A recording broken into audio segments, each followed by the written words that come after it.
back in time a little bit now and go back several hundred years to the medieval times and medieval embroidery and have a look at some underside couching.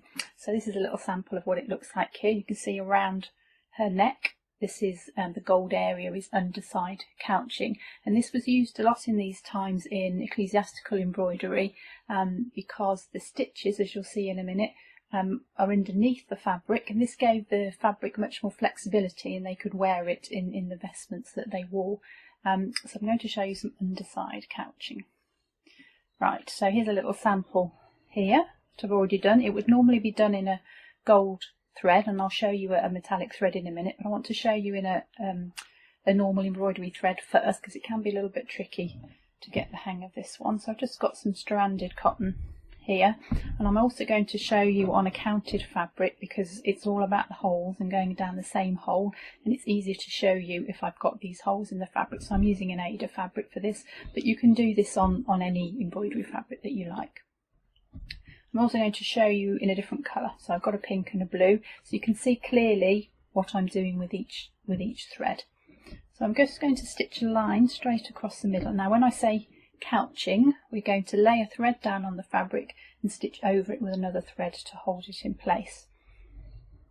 So here's the thread that I'm going to couch over. So this is the decorative thread that I want, and I found it's easier with this just to leave the ends loose for now, come back and finish those off later. I'm going to couch over with my pink thread. So you just need to come up where you want to start your couching. Now I'll just leave a little bit of space at the end. This thread will go down about here, so don't stitch to the very end or she won't have any room to take it back. So just come ahead a little bit, and I'm going to come up on one side of my couching thread. And then if I just roll that out of the way, the whole trick to underside couching is to pull this blue thread through to the back. So you need to go down the same hole that you came out of. That's very important. If you don't go down the same hole, this won't work.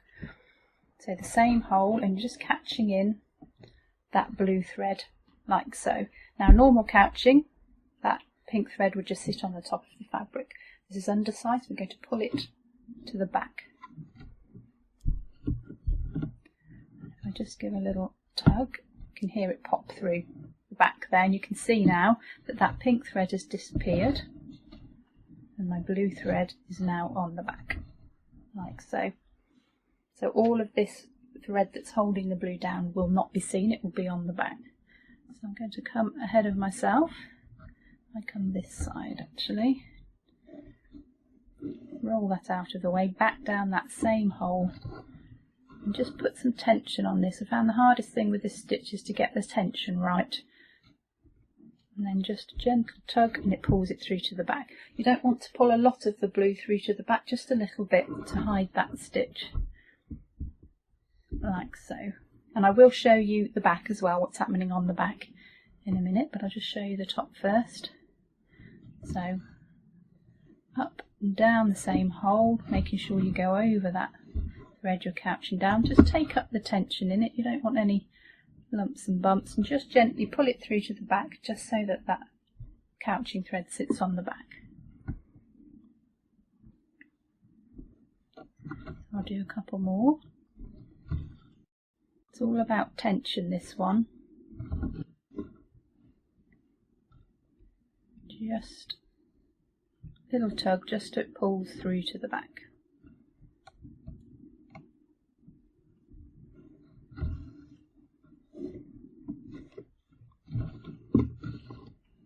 Not too tight, but just taking up that tension. But you need to allow enough of the blue thread to actually pull. If you pull this too tightly this way, you won't be able to pull it through to the back.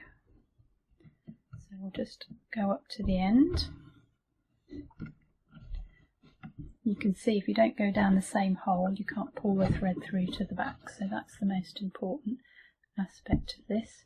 And it just takes some bit of practice just to get your tension right on that. Just cut that knot out.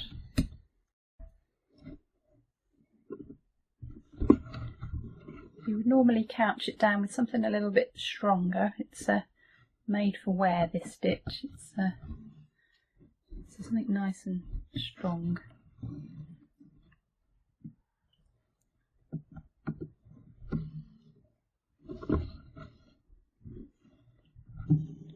tension on the top, just pop it through to the back.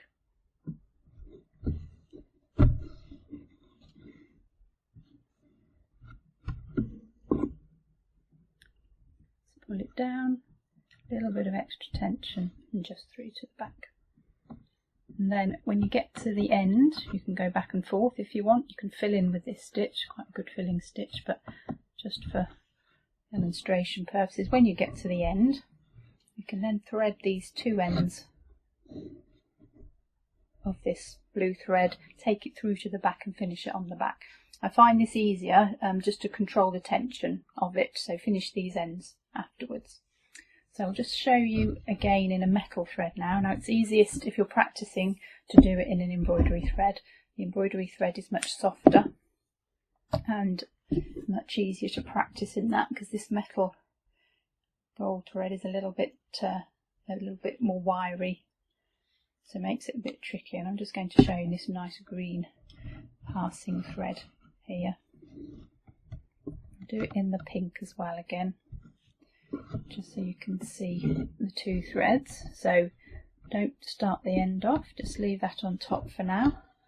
Up on one side, back down through the same hole, over that green thread. You can see that pink quite clearly now, so just a little bit of pressure and it pulls it through. Now if I pull it too much, you can see the whole thread disappearing through, so just enough to take that pink thread through to the back. If you do machine embroidery, this is exactly how machine works. It has one thread sitting on the top and the other one is actually pulls it through underneath. So if you are a machine embroiderer, you'll probably understand this straight away. So up and down the same. You can see how this wire is a little bit more. Just hold it in place till you get going. Just a little tug just to take it through. So all about a nice tension, this stitch, not a difficult stitch, it's just the tension on it. If you're not sure, it's better to pull it through a little bit more than not enough.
So to the other end, and you can see where I've couched it down. You can just see a little indent there, but you can't see the pink couching thread, so they should all be on the back, and we'll have a look in a moment. And then when you reach the end, just cut your threads off, everything through to the back, and finish them off. You can either weave them through or sew over them on the back. So let's flip it over now and have a look at what's going on the back. So this is the back of the underside couching. Now there's no reason why you would ever want to do it from the back, but I just want to show you what's happening on the back. So just for your information so you can see. So I've got my blue couching thread and it's just going along here, and I've just brought it through the top to the top for ease of working. And you can see from this one above, so here's the green metallic passing thread here that's come through to the back, and you can see the blue nice and clearly here. So I'm going to attempt to show you just how it looks for the blue one here. So I've got my blue thread underneath, and I've just started with a knot on the top, which is now the underside, so what would be the top, and I'm going to take my thread along there and we should be able to couch over that. So that's why this thread is on this side. So I'm just going to hold the thread out of the way underneath, so down in the hole, back around that thread on the other side. We should have caught that blue one in, and now if I just pull that, there you can just see that blue thread just poke through. You don't need it any more than that, just enough to bring that stitch to the back. So I'll do that once more. Down on one side, back upon the other, and just a little pull. There's that blue thread again. And I've just left this end loose here so that it can allow for a little bit of pull. So just to show you what happens if I pull too much, you can see this big loop on the back. So this is the thread that goes along the back. This is this pink one here. Don't worry about that one. This is the long pink one.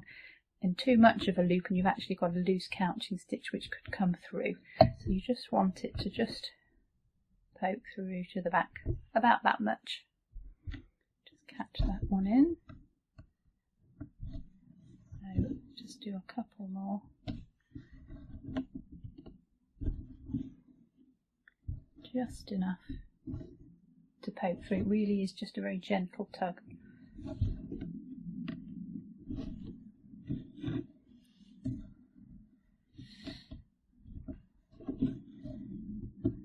It's all about that tension. Let's do one more.